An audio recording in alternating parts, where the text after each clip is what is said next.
जन्म लेते हैं, मर जाते हैं पिताजी, यहाँ कोई किसी का नहीं, सिर्फ कोई चीज है तो सिर्फ भगवान का नाम। और साहब वास्तव में अगर कोई वस्तु जानी है तो भगवान के राम नाम की ध्वनि साथ जानी है, और कोई की नहीं। यही सुखदेव जी महाराज ने परीक्षित को कथा सुनाई। इसलिए जितना हो सके व्यक्ति को कम से कम अपना खाता मजबूत रखना चाहिए। अपने खाते में अगर पैसे हैं तो आप एटीएम से पैसे निकाल पाओगे, नहीं है तो क्या निकालोगे? चेक भी आपने दे दिया तो वो बाउंस हो जाएगा, बैंक वाले भगा देंगे। ऐसे ही भगवान के यहाँ पर जो हमारा खाता है उसमें पुण्य रूपी, कथा रूपी, नाम रूपी का अगर बैलेंस है तो ये कभी भी हमको काम आएगा, ये कभी दूर नहीं जाता। ट्रेन में जाओ आप, बिना टिकट से जाना कभी, जो टिकट चेक करने वाले वो पकड़ के करके धक्का दे करके बाहर फेंक देंगे या फिर आपको जेल में ले जाएंगे। ऐसे ही अगर हमारे पास भगवान की कथा रूपी टिकट है तो यम के दूत हमको परेशान नहीं करने देंगे। हमको कौन लेने आएगा? विष्णु के दूत आएंगे, यम के दूत नहीं आएंगे। कौन कौन चाहता है यम के दूत बुलाना? कोई नहीं चाहता। हम क्या चाहते हैं? सिर्फ भगवान के दूत हमको लेने आए। अरे राम की आज सभी उपास किए हैं क्या? तभी आवाज जयकारे में थोड़ी कम आए। बोलिए राजा रामचंद्र भगवान की। यह कथा श्री सुखदेव जी महाराज को श्री व्यास जी महाराज ने श्रवण कराई, और इन्हीं सुखदेव जी महाराज ने इस कथा को श्री परीक्षित जी महाराज को सुनाई, और उनका मोक्ष 7 दिन में कर दिया। ऐसा कोई साधन नहीं है जो 7 दिन में व्यक्ति का मोक्ष कर दे। सिर्फ कोई है तो संत लोगों की संग। एक घड़ी आधी घड़ी, आधी में पुनिया, आधी में भी पुनिया, इतने में ही काम हो जाएगा। बस एक घड़ी भी नहीं है तो नहीं है, कई बात, जितना हो सके उतना भजन कर लो। आपके नाम में जो विश्वास होगा,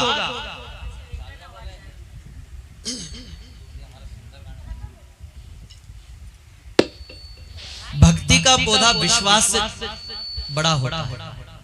भक्ति रूपी जो पौधा है ना, वो विश्वास रूपी जल और खाद से व्यक्ति का बड़ा होगा। बिना विश्वास के कुछ नहीं, विश्वास होना चाहिए शक्ति पर। तुलसी के राम, आपके राम में और मेरे राम में और तुलसी के राम में बड़ा अंतर है। बोले क्यों?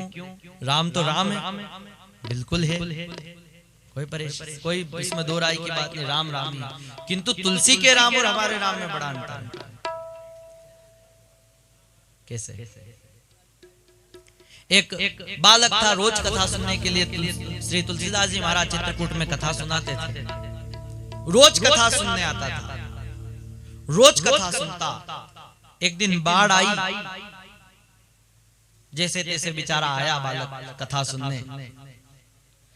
अगले दिन तुलसीदास जी को कहे गुरुजी मैं कथा सुनने कल नहीं आ पाऊं। बोले क्या कारण बेटा, क्यों नहीं आए? बोले गुरुजी महाराज नदी में बाढ़ है और पानी भी गिर रहा है, कल तक और पानी आ जाएगा तो मैं डूब जाऊंगा,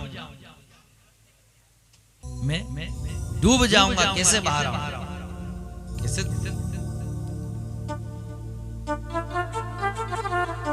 तो तुलसीदास जी महाराज ने एक तुलसी पत्ती लिया और उस पर राम लिख दिया।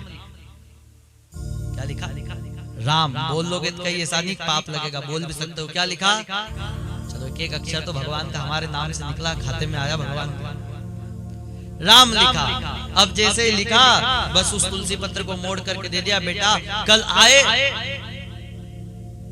तो ये मुट्ठी में रख लेना और बस आ जाना, तो नहीं डूबेगा, कह दिया विश्वास से। यह बालक गया घर, अगले दिन वापस आया, देखो तो खूब पानी। याद आया कि तुलसीदास जी महाराज ने तुलसी पत्र दिया है, कुछ मंत्र अंतर लिखा है, इसको नहीं पता क्या लिखा है।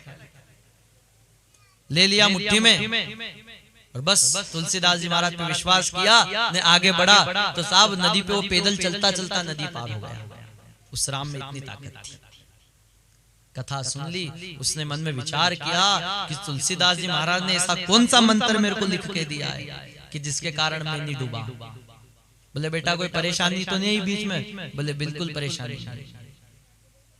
ठीक है बेटा। बस ये तुलसी पत्र अब काम नहीं आएगा, एक ही बार काम आएगा तेरा, ठीक है। ये बालक गया रास्ते में और देखा तुलसी पत्र खोल के तो उस पे लिखा था राम। ये सोचे बस राम लिखना था, मैं ही लिख देता। वापस देखा कि सामने नदी, अब इसको कैसे पार करूं, जा रहा है घर वापस। तो इसने भी तुलसी पत्र लिया, न राम लिख दिया, न हाथ में लेके चलने लगा, तो साहब ये डूबने लगा।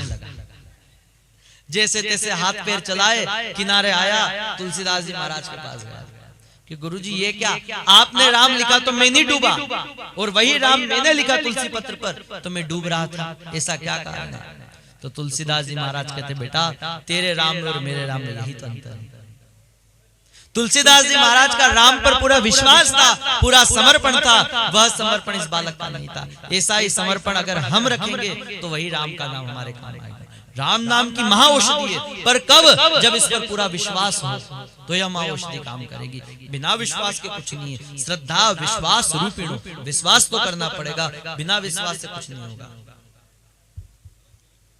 अगर भक्ति के मार्ग पर बढ़ना है तो सबसे पहली नींव विश्वास की डलती है, उसके बाद भक्ति रूपी मंजिल, बड़ा घर इस पर तैयार होता है और बिल्डिंग बनती है, यूं नहीं बनती।